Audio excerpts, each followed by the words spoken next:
Yes, ladies and gentlemen, my name is Jack Farmer. His name is Justin LaBar. His name is Jimmy Korderas, and this is the WWE Raw Wrestling Inc. After Show. And have we got a show for you?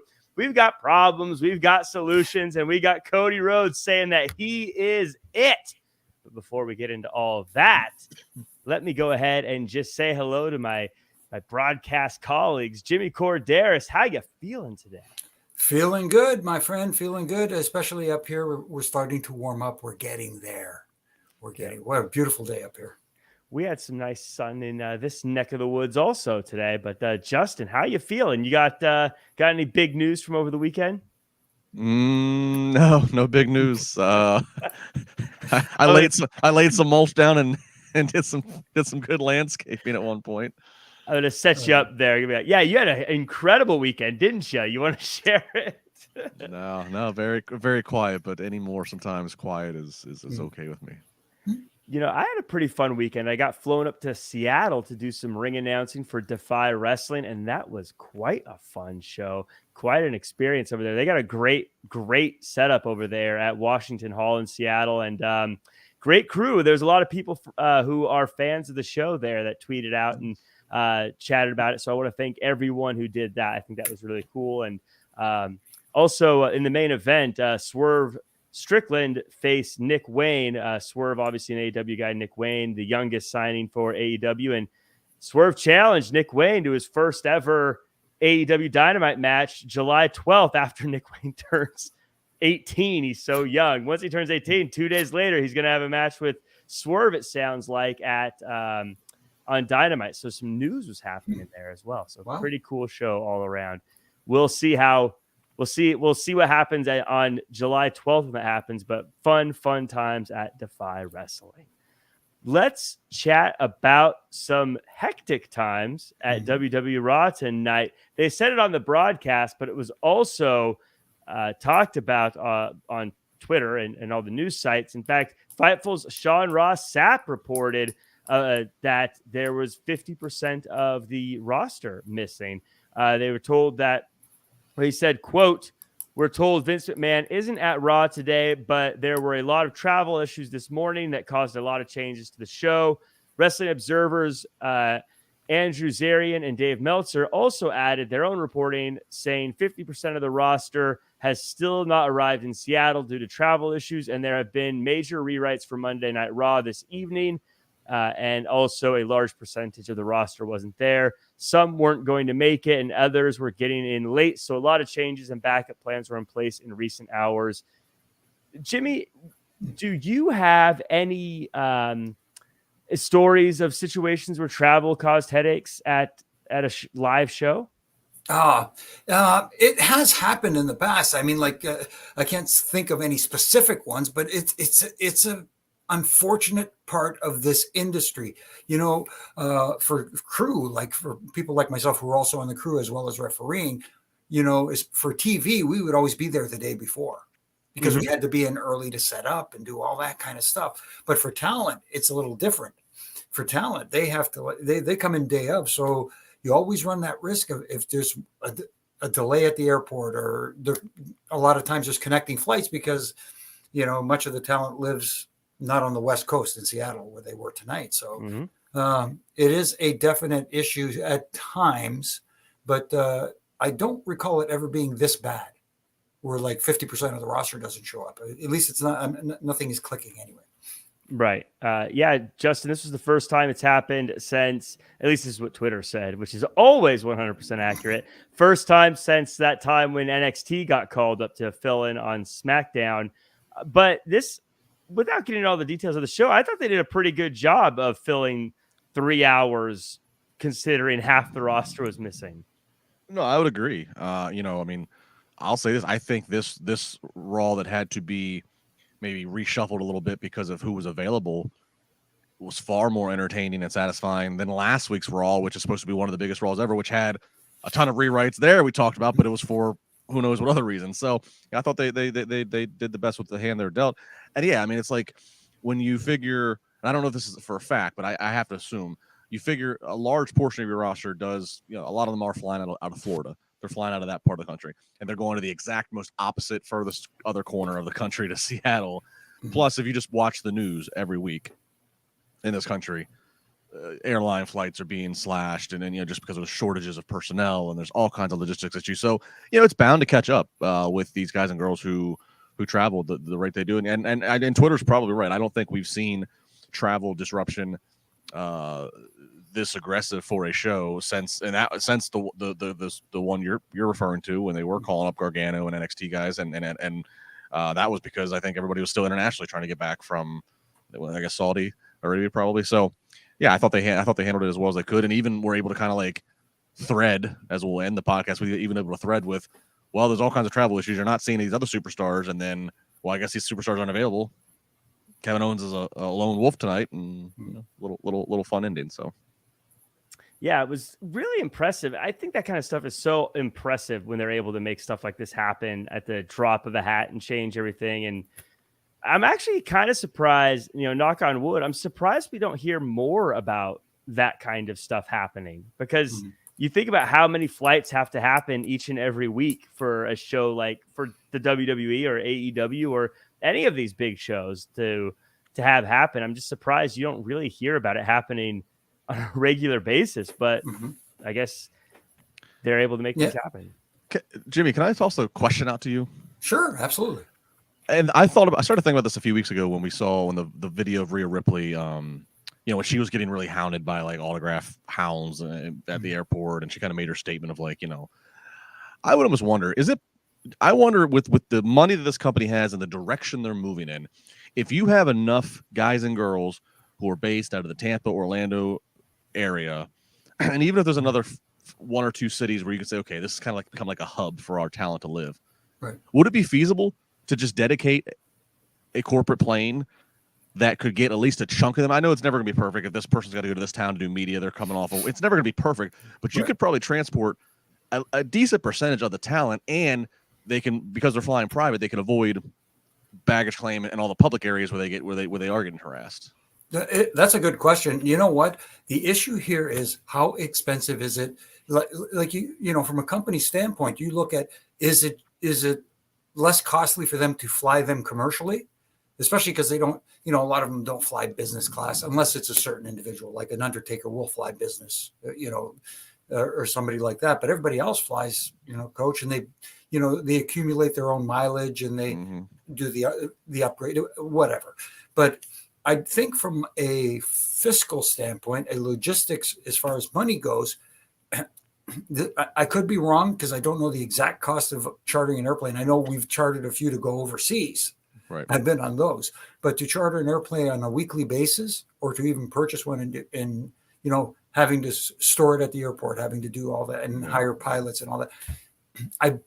I'm again, not 100% sure, but I believe that flying commercially saves them money. Sure. Yeah. I didn't know if it'd ever be something they'd work towards.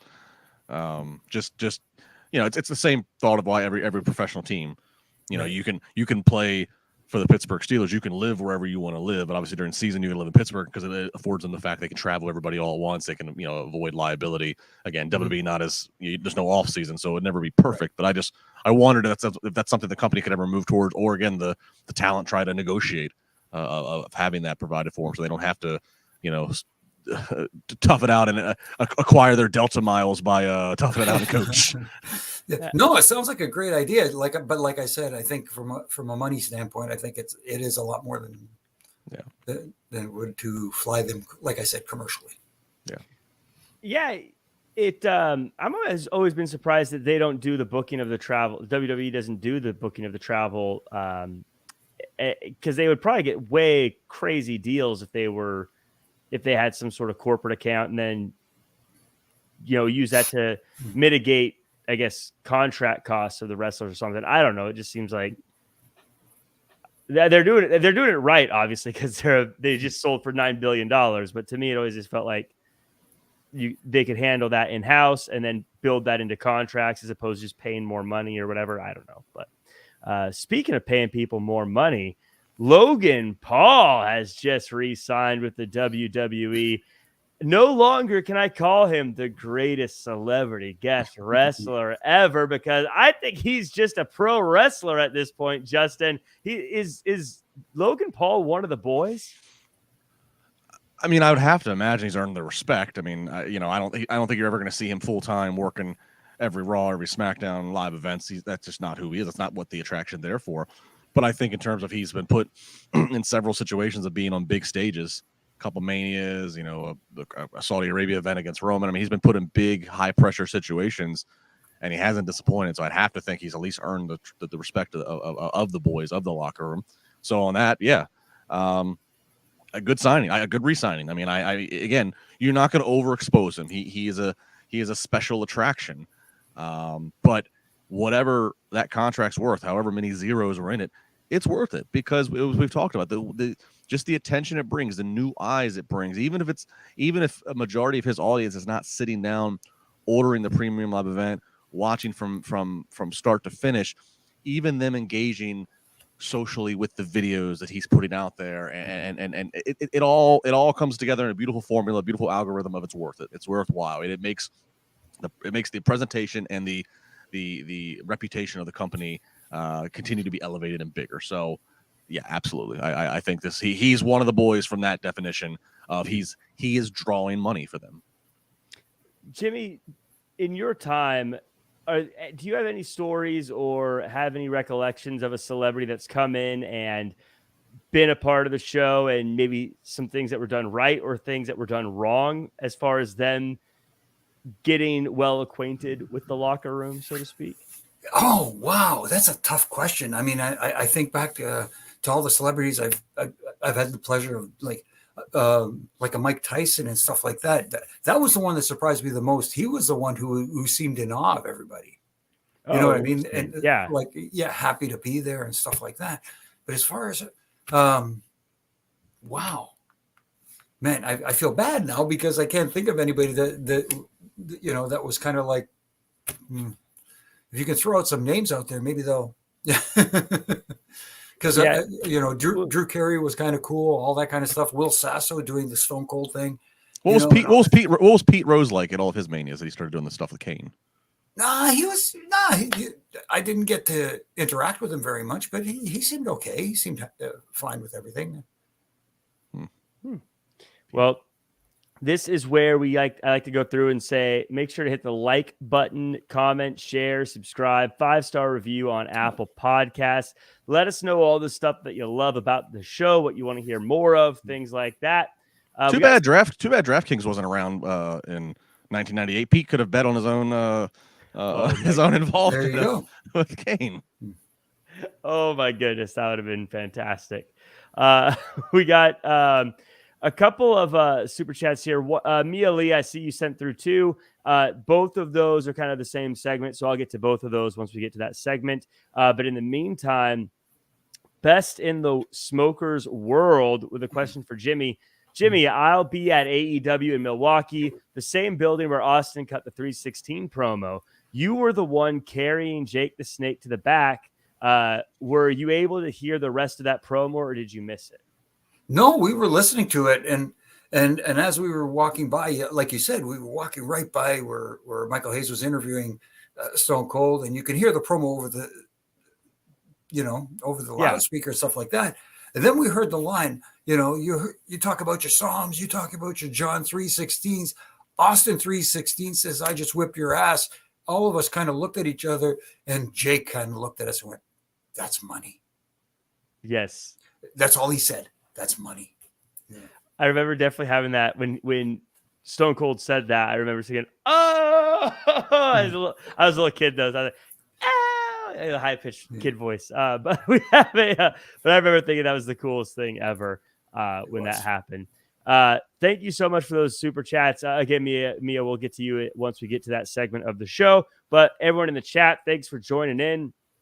George Bartley, Mike Martin, Wrestling Days, King Kia, Grega John, Night One. We got Ricky Zaldivar.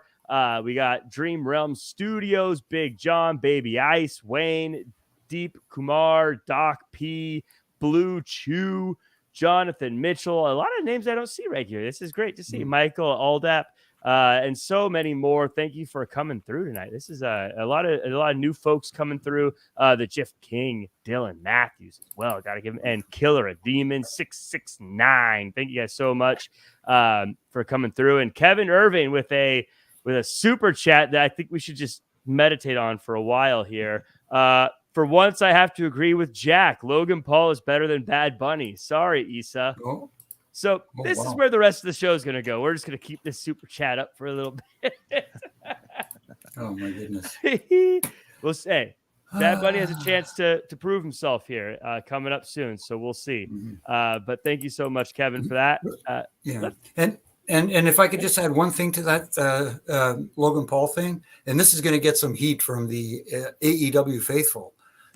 Don't get me wrong. Jay White is a great signing for them, but does he add extra eyes to their product? Does he draw in an audience outside of the hardcore wrestling fan? You can make the argument that Logan Paul has a following that could bring new eyes to the product. So it's Logan Paul is fantastic. Yeah, I think he's great business all around. And I apologize. It's Michael Aldapi with the last at the end there. Am I saying that right? Aldapi or Aldapi? Michael. Anyways, I want to make sure I get it right.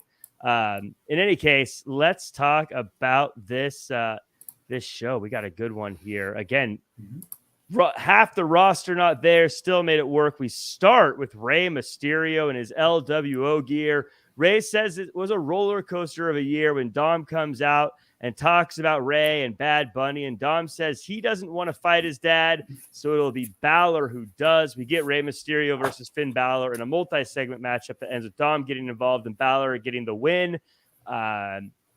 This Jimmy definitely felt like they had more things planned for it, but they had to make do with what they had. But I thought this still worked out pretty well. If they didn't say anything, I think that I would have bought into this hook, line, and sinker. Any thought about this part of the show?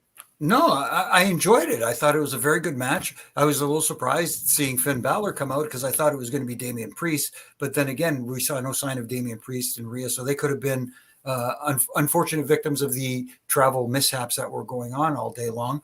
But it worked out fine. And you talk about, we talked about Snoop Dogg at Mania going on the fly and stuff like that. It looked like this match was, put together because of the travel issues, and it was just fine, and it continued the story well. And you look at Dom getting all that nuclear heat still to this day. I thought it was a good match. I enjoyed it. Yeah, it was a great match. Justin, I want you to go back to the late 90s, and if you were watching WCW and you were watching the LWO, would you have believed that in 2023 we'd be seeing LWO shirts being popular? No, and I've always had I've always had a soft spot and a fondness for the LWO. I have no Latino in me at all, so I have no stake in the game. But I always liked the fact that they, spun off the popular imagery and logo of the NWO and then the red and black, and then made an LWO faction for that. For those talent, and then they made it into the colors of the Mexican flag, and I like it. And this is where probably it does come to where I do think it's kind of glaring that there might have been some personnel issues tonight. Is Ray's out there with the LWO shirt on? It was really cool when they unveiled the LWO shirt. That SmackDown right before Mania that he's got Legado del Fantasma as his backup. They couldn't do it tonight again, probably because of travel problems. They do need to play a little catch up of establishing to younger fans why is Ray even wearing this shirt that looks like an NWO shirt but it's not an NWO shirt? What is Latino World Order? We do need to give a little of that. But again, and they probably would have done that tonight. They probably would have had strength in numbers as supporting Ray. But I'm going to assume that was the problem there. So, but I do think it's something they need to do, especially assuming that Ray and company are going to be involved in a featured match at Backlash in Puerto Rico. You got to play some catch up of what the LWO means and why it's a big deal. But all things considered, Dom was a little shaky in the mic, had a few slip ups, but it's still, he gets heat no matter what. It's incredible how he doesn't have to do much. And part of it he's blessed is that everybody knows he is Ray's real son. Ray is his real dad. So there's that extra little bit of you're not selling me that this is this is real. And of course we grew up watching Dom 20 years ago. So it all helps. It all comes in. Overall, I thought they did the best they could do with what they were given. And again, Finn, geez, sliced open a week ago in a Hell in a Cell when he's out there putting on bangers with a goat like Rey Mysterio. So well done tonight. I was really blown away by Finn Balor because of the way he was stitched up and going out there. I thought when he came out, oh, something's going to happen and this isn't going to really go, or, you know what I mean? There's going to be some funny business, or it's going to be very short. They went for a long time. They went hard, and I never would have assumed that he had his head gashed open like crazy the way he did. Because it wasn't just a little nick or cut, or, it was a gnarly cut. But, and then if you follow Finn, I think it was his Instagram. I don't have it up fast enough. Maybe somebody in the chat will say it. I think Finn put something up in the last day or two, kind of revealing that he got injured on not before Mania. On the road to Mania, he got injured, and he in a rehab that they told him would probably put him past Mania, and he rehabbed and got himself able to go for Hell in a Cell. So throw that in there, and that's even crazy, even crazier. Wow. Yeah. So Finn Balor, just a machine. If you couldn't tell by the abs, he's a machine. I will say I love the LWO. Love that they're bringing it back. I too had a soft spot for them back in WCW days. This is a little thing that bugs me though about it, and it's probably just me. But it's supposed to be kind of a knockoff of the NWO, but the first letter is supposed to be lowercase, but theirs is uppercase. But I understand if it was lowercase, you wouldn't be able to read it as an L. And I don't know, for some reason it bothers me. It would look like IWO. Yeah, I get why they did it, but there's this part of me, it's like, supposed to be lowercase. That's okay. Little things. Again, I'm the only person on planet Earth that cares, but I will accept that. So we go on and we get to the women's tag team title match. Earlier in the night, Lita is found attacked, and while Liv and Raquel say it wasn't them, it sure looks like it was. Later, Becky tells Byron Saxton that Trish will fill in for Lita, and during the match, it's a good one. We get a good tag team match. Eventually, though, Trish gets pinned. We have new tag team champions, and after the match, Trish attacks Becky, and later on in the night, she will not tell Byron why she did. Justin, this is I think a lot of people expected Trish to turn at some point. How do you feel they executed this one? It was okay. I'm still a little torn on this. Trish, it's been, 18 years, I think is what we found since she's been a heel. And Trish was a pretty good heel coming into the wrestling business, coming out basically as an outsider, from the fitness world or the modeling world.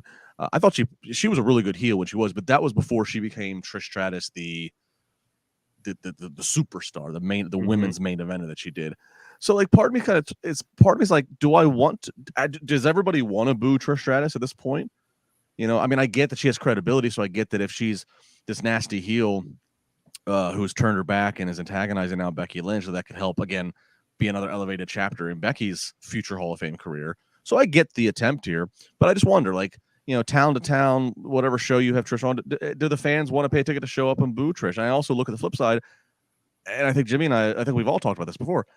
Becky is just so good when she is just doesn't give an F about anybody, and it's just whatever is kind of DTA, Stone Cold style.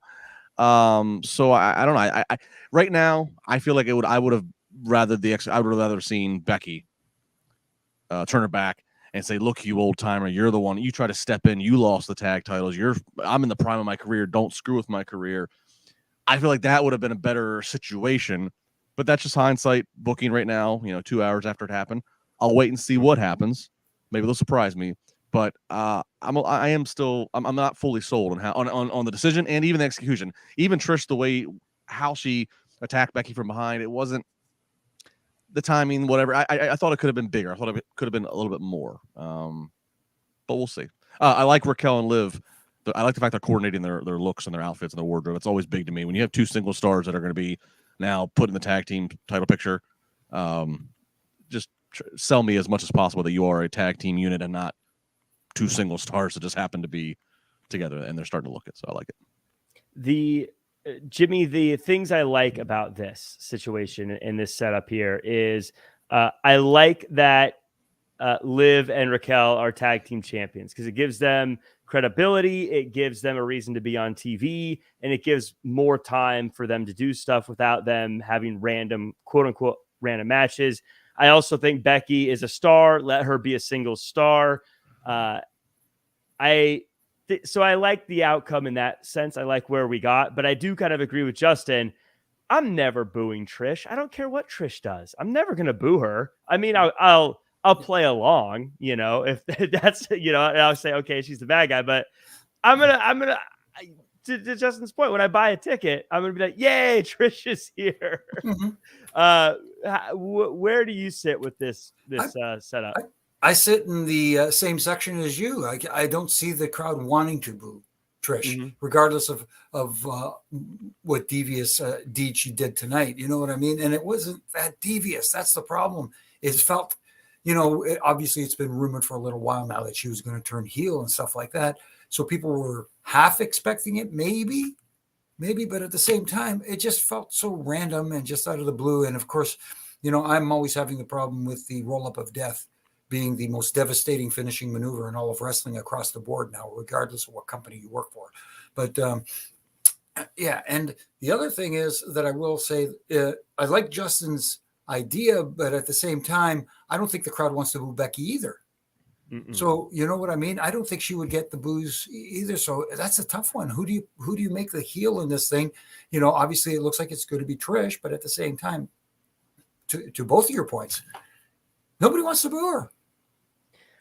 Tough. And this is a little thing only to me. I kind of figured something was happening because I saw the referee switch them positions because anybody who knows the hard camera side for a tag team and the opposite hard camera side for a tag team, who belongs where, heel, babyface, that sort of thing. And so I kind of that kind of triggered a switch in my brain going, oh, maybe we will see something tonight.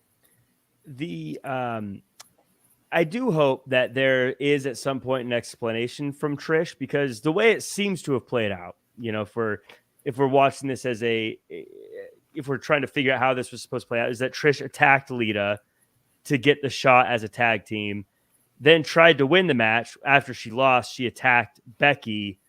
So I feel like there's some gaps to fill in as to what her actual intention was throughout this, if that is how it played out. Unless she was jealous that Lita was the one picked by Becky ahead of her, and go that route. And I don't know. But I am curious to see what the explanation is. Yeah.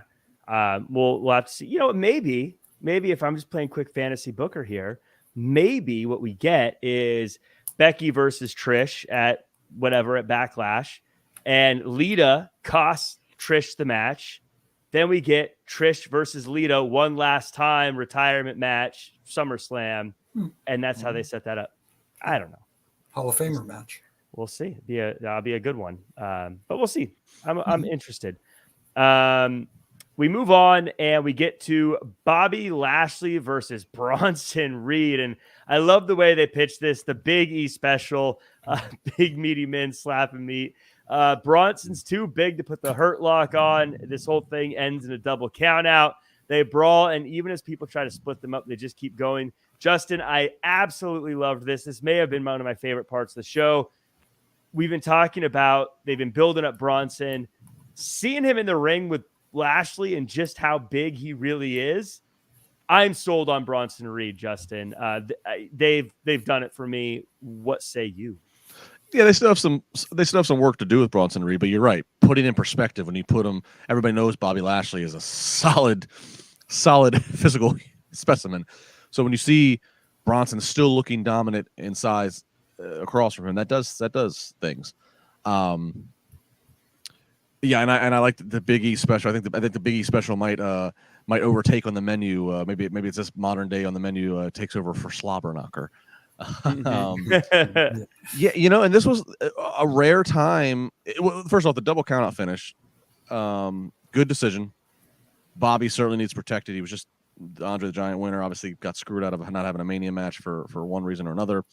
But Bronson, you're building him, so you really can't justify having Bronson Reed have his shoulders pinned to the mat. So I thought the double countout was good, and then the psychology of it is the double countout. The crowd's kind of like, oh, you're cheaping us, not giving us an actual finish. And then through the physicality that these two guys showed of trying to go after each other while being pulled apart, their physicality kind of speaks to what the fans are feeling, which is, I want something I want a resolution. And so now Bronson Reed's getting some of the biggest reactions from the crowd he's ever gotten, which is, yeah, let's just keep seeing these guys come to blows. So maybe one of the highlight of the night for sure for these two guys. Certainly, this is not the last match we're going to get from them. I thought this was, you asked me earlier about execution with the other side. Execution, great job here. Yeah, Jimmy. I don't really know if I can add much to what Justin just said. How do you feel about Bronson? I mean, I feel like Bobby Lashley is, I call him a made man. I think there's not really much that could happen that would make me not think he's one of their guys. But what about Bronson Reed? Where does he sit for you? I thought tonight Bobby helped elevate him, brought him up, and made him feel like an equal as far as in ring, and you talk about big, what's the term? Big meaty men slapping meat. Big meaty men slapping meat. Yeah. No, the thing about this was, here's two guys who sold for each other. They told a heck of a story in the ring. They did that, where Bobby was trying to get the hurt lock on, and Bronson's just so thick, and he's having trouble getting it on, both because of that and because of Bronson's toughness. I liked it. I thought it was very well done. I thought the match told a good story, and I agree. I think the double countout was the right decision here, because when was the last time we saw a double countout? People are going, oh, we didn't get it. We got robbed of a finish. You can't have an actual, you know what I mean? Somebody, sometimes the story has to continue, and this is one way to continue. This is, in my opinion, a time where old school booking of a match worked.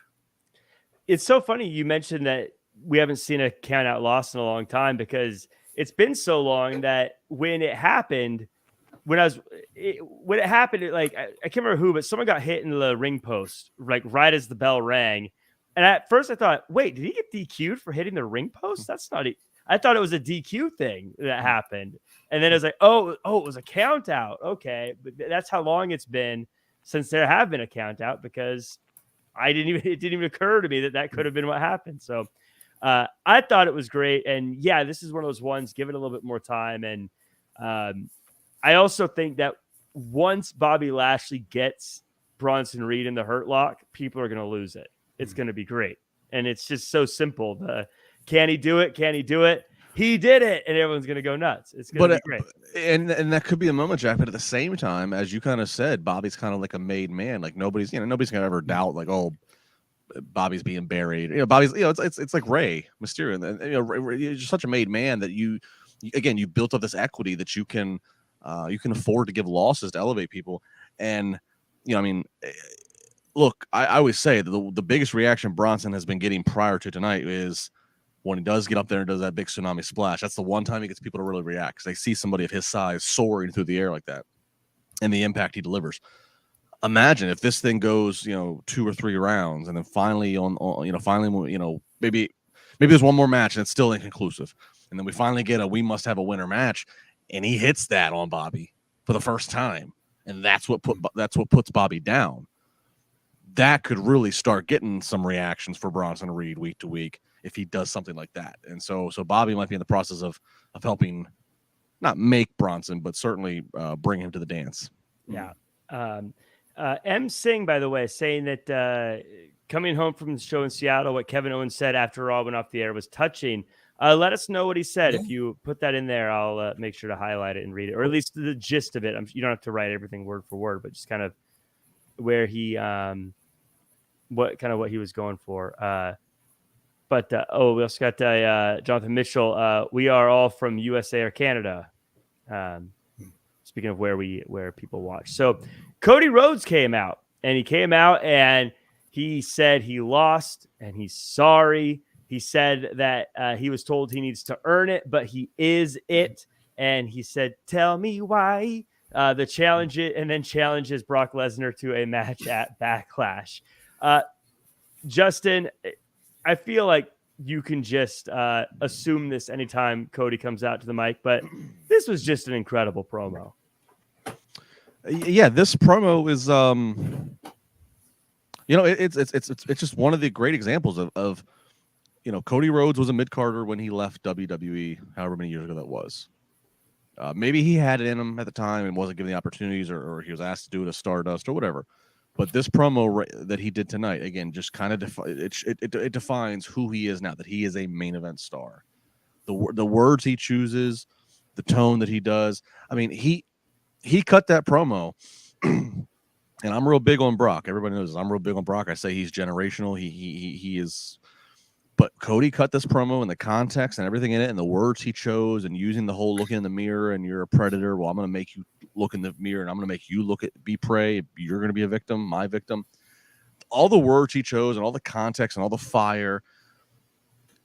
That promo ended. I'm like, I want to see Cody Rhodes fight Brock Lesnar. Cody Rhodes said, I want to fight Brock Lesnar. And now I want to see him fight Brock Lesnar. And I got a little bit of a believability that he might just be crazy enough that he's going to come out there guns a-blazing, that who knows what could happen. And I thought it was a fantastic promo. And it's so funny because I even, it was one of my few tweets that I was tweeting, but it's like, and I'm surprised, and I'm acting like so surprised, like, holy promo, Cody Rhodes. And it's like, I'm forgetting his father was one of the greatest promos ever. So why should I be surprised? But this is where he's at. And I got to say, we debated a lot last week. Was it the right decision for them not to put the title on him? All the different angles of it we explored last week on the podcast. And now a week later, I got to give it to him. Tonight, that crowd still fully behind Cody Rhodes and his journey. So there's an argument to be made. How long can this go on? When should his rematch against Roman be? Should it be SummerSlam? Should it be next year's Mania? Tons of debates we'll have on this podcast over the course of the next few months. But right now in this moment, the next obstacle is to get revenge on the Beast. Myself and Seattle was all fully behind him.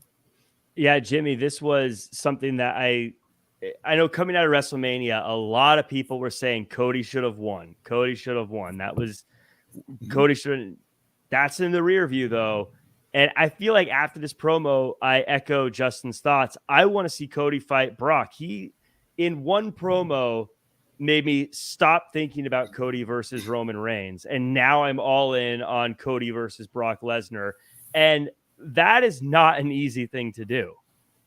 No, absolutely not. And like Justin said, and I agree with both of you, it's the choice of words, because he said, am I afraid of Brock Lesnar? Yes, he admitted that he was, but it doesn't mean he won't fight him. And that's what people want to see. They don't, you know what I mean? Truth. It felt like, let's be honest, if you were going to get into a fight with Brock Lesnar, a legit fight with Brock, would you not be scared? Even if I don't think it'd be a real fight. Well, you know what I mean. But to Jimmy's point, if Brock Lesnar walked up to your wife in public and insulted or slapped your wife, you're going to feel compelled to have to defend your family's honor. But yeah, you might piss your pants a little bit and try to do it.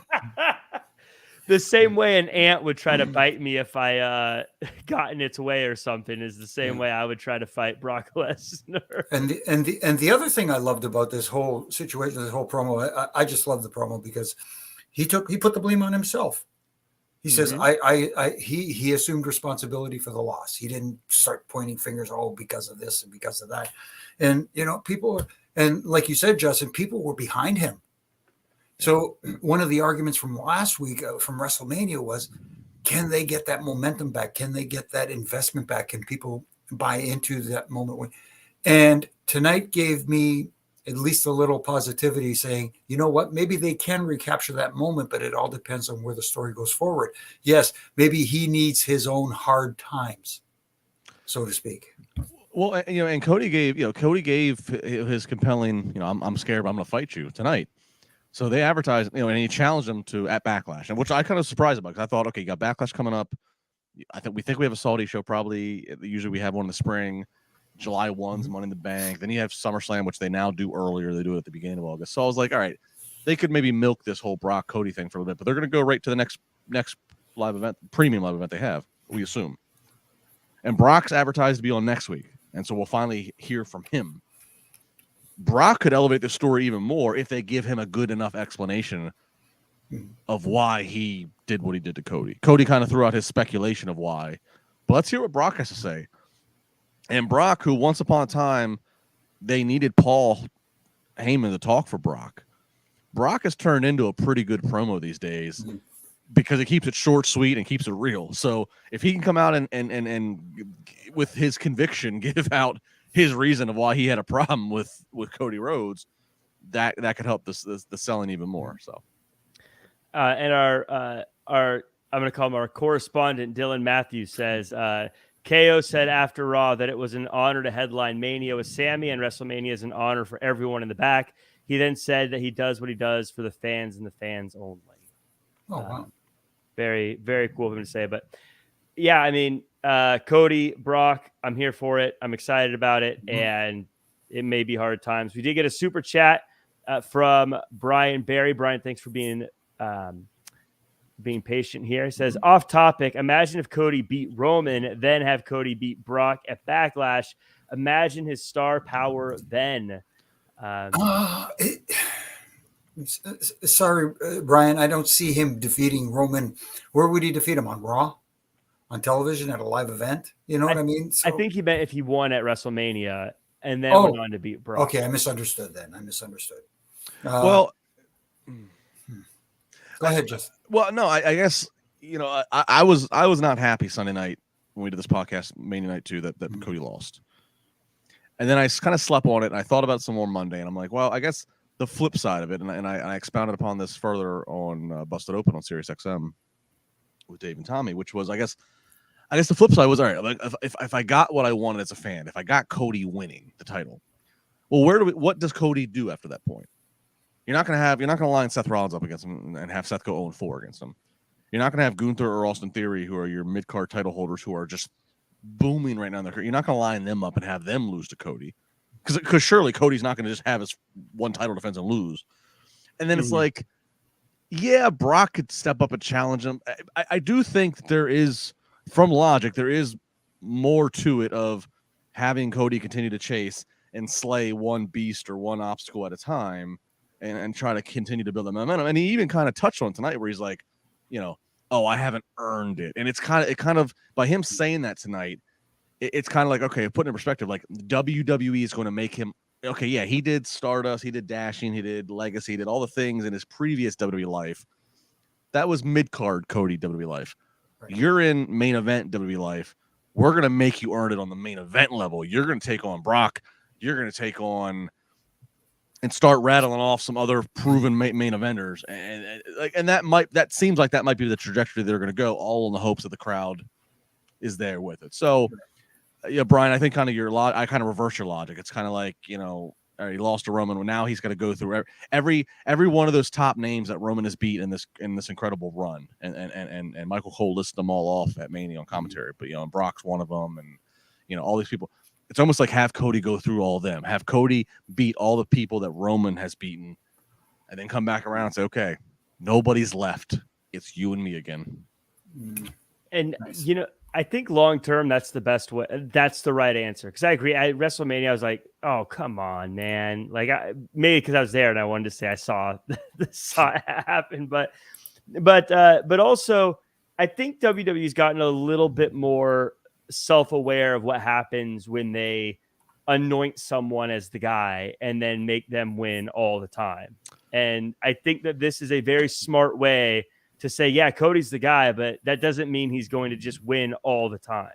I'll give you one more that Cody should have. So if Cody's going to do Brock here at Backlash, here's another one that you should build an event around.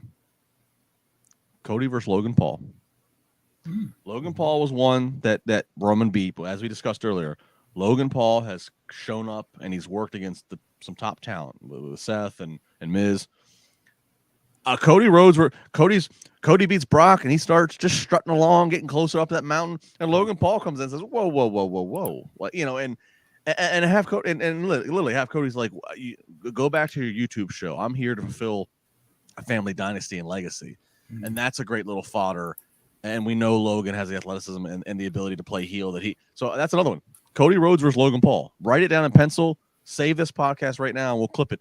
Come back to that. That's one you should do at some point before he gets back to Roman. That would sell too. I'd be interested. Like, good stuff there. So we move forward, and we got a bit of Alpha Academy coming through. First, they're talking to Kathy Kelly, and Maxine shows up, and Chad and Maxine argue a little bit before we get to the matchup of the Usos versus the Alpha Academy. This one was pretty darn close, all things considered, with some great spots for Alpha Academy in there. But in the end, the Usos win.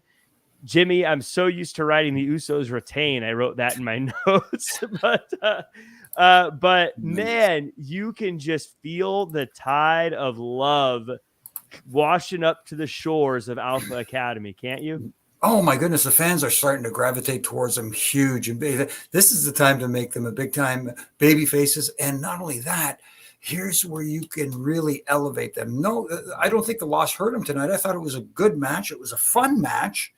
It was very entertaining. And they got you to the point where, hey, there was a couple of times where I thought, hey, maybe they can do this. Maybe they are going. Eventually, they will need to get over and get one win. But so far, this is a team that, when was the last time the Alpha Academy won a match? And you saw how behind them the crowd was. That tells you all, the crowd tells you all you need to know, the live crowd. And, you know, I'm looking forward to seeing the Alpha Academy down the road. Once they pick up that big win, I think the sky's the limit for these guys. Yeah, Justin, this was a lot more fun than I would have expected it to be on paper. But they did this the way you should. I mean, they gave me enough of those hope moments for Alpha Academy that I was totally into it. But the Usos also come off looking strong, got another win. Yeah, I think from a bell to bell, this is the match of the night. And yeah, you know, you're right. Alpha Academy has not won for a long time, but yet they had me biting, and I'm thinking, oh, the Usos are going to lose again. Like, what's the tribal chief going to think then? And, you know, I just have to say, too, you know, Chad Gable and Otis, this version of Alpha Academy, you know, they put on some great matches and great performances, you know, like tonight, like past weeks. You go back to the Chad Gable tag team with Jason Jordan, obviously a totally different athlete than Otis, totally different dynamic. And they put on some of the best matches of the night. And I just think it goes to show, like, not to diminish Otis or Jason Jordan's individual contributions, but it goes to show, like, who's the constant denominator there. And it's Chad Gable.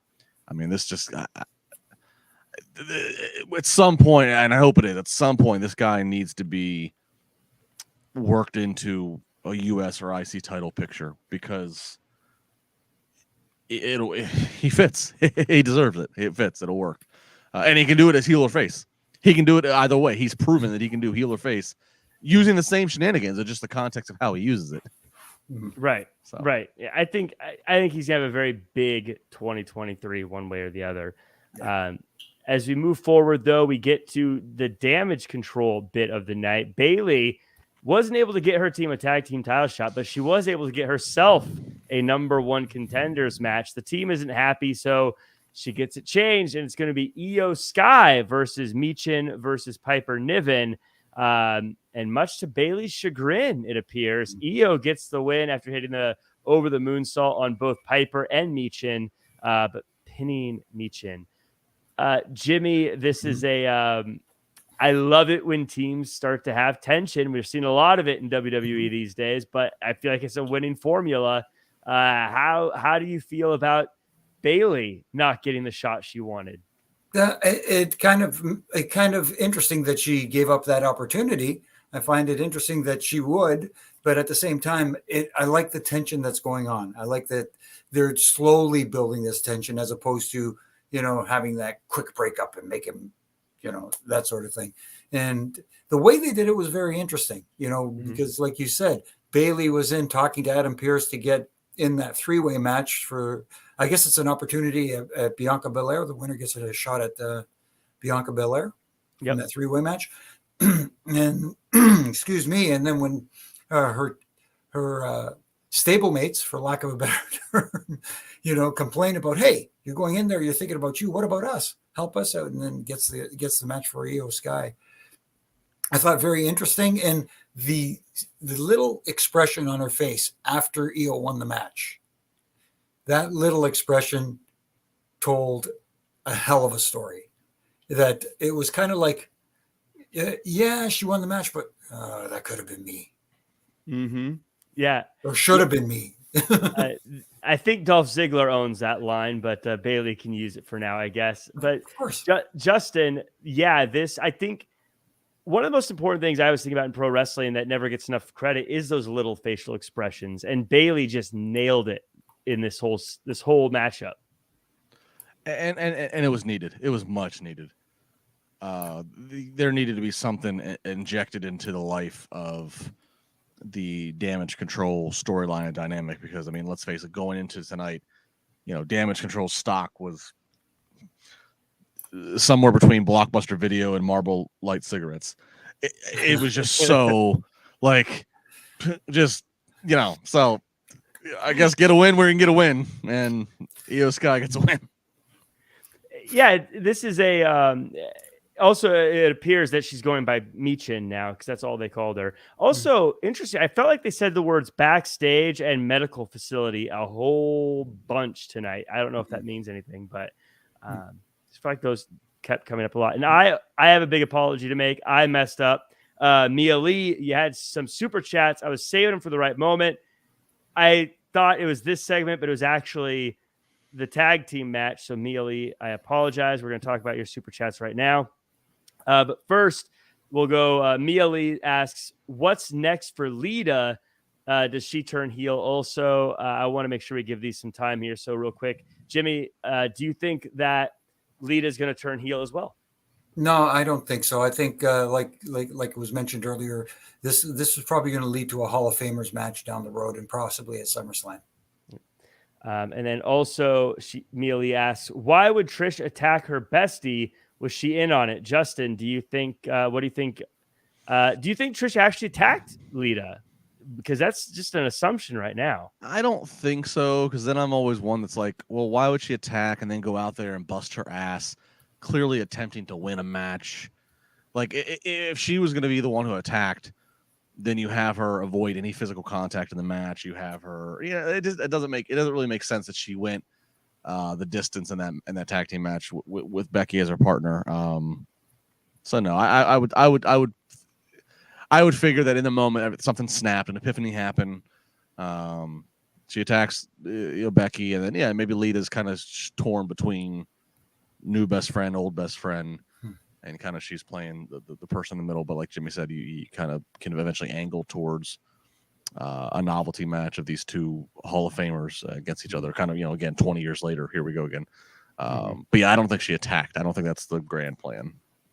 So there you go, Mia Lee. Sorry so much for missing that where I was supposed to do it. As Ricky Zaldivar says, I botched. Sorry. we all, me and Dom, we both had some mic issues today, I guess we'll say. The entire chat starts to scream, "You effed up. You effed up. There you go. Effed up." We all make mistakes. I'm sorry. No, it's all. Let's get to the end of the show here. Solo Sikoa versus Kevin Owens. Earlier in the night, Paul Heyman said that Riddle and Sammy were scared, and that's why they weren't there, which is fun to hear. But no fear, Solo is going to beat up Kevin Owens. Kevin Owens says he's not wise. He always leads with his emotions. During the match, Solo works the damaged leg, and KO gets control and loses it based on the leg damage, plus the Usos, and eventually Solo becomes too much, and the Street Champ gets the win. Post-match, we get a beatdown, but Sammy and Riddle show up, and we get a fight, and it's the good guys standing tall at the end. Justin, this was a feel-good ending for the crowd here, I think, and I think for us watching at home to a pretty good show. How do you feel about this rivalry continuing and Matt Riddle being inserted into it? I'm fine with it. Yeah. The finish was a nice touch. Again, they kind of sold it. Okay, you're not going to see certain superstars, and we didn't see Bianca, we didn't see the Street Profits, we didn't see Rhea, we didn't see Damian. So you legit knew. Okay, there's some real things going on here. So it was a nice touch. They were able to get Sammy and Riddle into town, into the building, and before they went off the air. And so that was a nice touch for a hero save.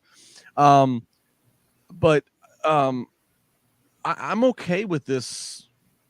Like, I think you need some subplots. Roman's not there every week, so I think you need some subplots and you need some of the levels. And I think Riddle, Riddle, and obviously him and Randy Orton had a great babyface lightning in a bottle that got dissolved naturally because of life, and apparently Randy's not back yet because he's not ready to be back. So this is good use of Riddle, who is a babyface, and it's also a chance to kind of like test Riddle.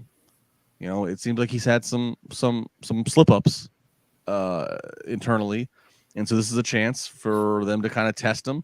You're putting him in something that matters, but you're also it's a very fair stage to see that he still is performing at the level you want. But also, if I'm not wishing this, but if he would slip up again, it's not dependent on him. You know, he's it's not dependent on him. He's just one piece of a multi-man kind of story here. So I think it's the right call. Yeah, so I'm good with this. And I just want to say with Solo, when was the last time that they had somebody, WWE, who was not freakish size? So not Omos, not Braun Strowman.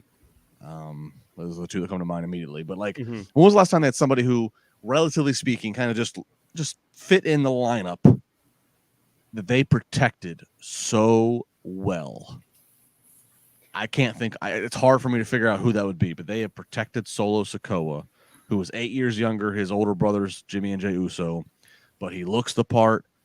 He has got the They got the entrance down for him when he's. I mean, Solo Sikoa. They screw the Blockbuster stock. Buy some stock in Solo Sikoa right now. Right. Yeah, I agree. It's as I was watching this, it's been the past few times. I keep thinking to myself, if he made a challenge for a world title, now obviously can't because it's Roman, and the world title is kind of in a weird spot now. But could he? But could he? Exactly. Like if he, I don't think he's that far away from being main event status at this point. What if he very close? What if he won Money in the Bank and he had a year to sit on that briefcase and think about his decisions? And that would be interesting too, because he doesn't get intimidated by anybody. So I could imagine Roman trying to gaslight him a little bit and him just doing the cold, like not responsive stare. And now what does Roman do? What if he had a year with that briefcase and Roman's going, what the F were you doing even being in that match? Yeah. And then you got Paul, and then he's trying to assign the wise man to talk some sense in.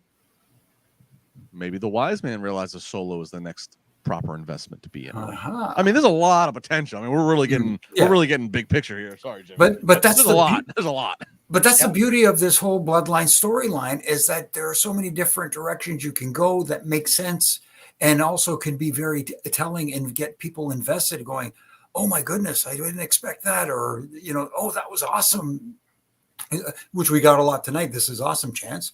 But, the storytelling here is what you talk people into seats. Let's put it that way. Yes. I'll give you one more.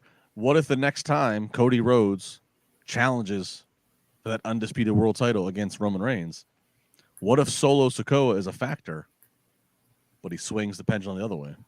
I mean, there is so many ways to go with this. And that, like Jimmy just said, that's the beauty of having this much depth and this many people involved, is you have options for days.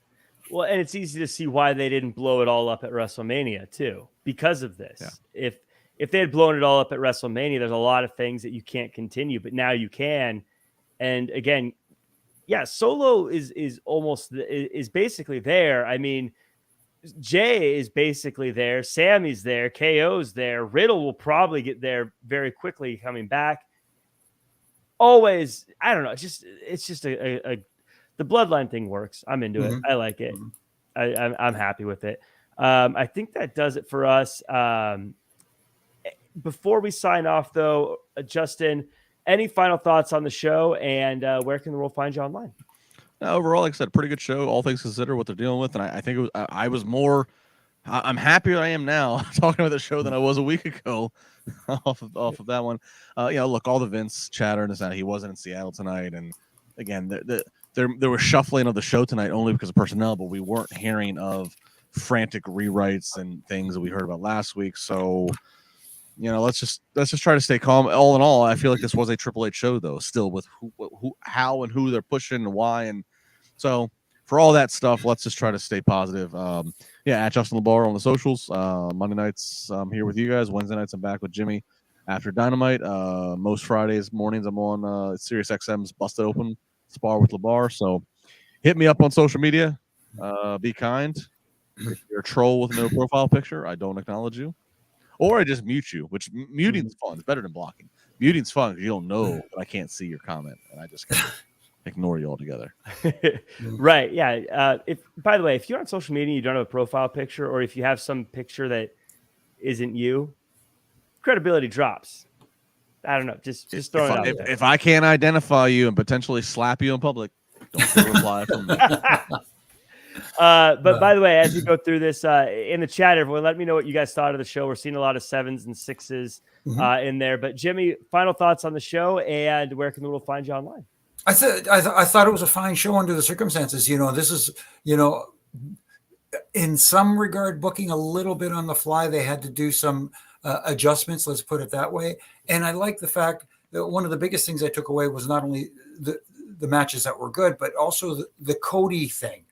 But going back to that, it gives me hope that, I was in the same boat as Justin, where I thought they missed that opportunity. Can they get that momentum back that Cody had going into WrestleMania?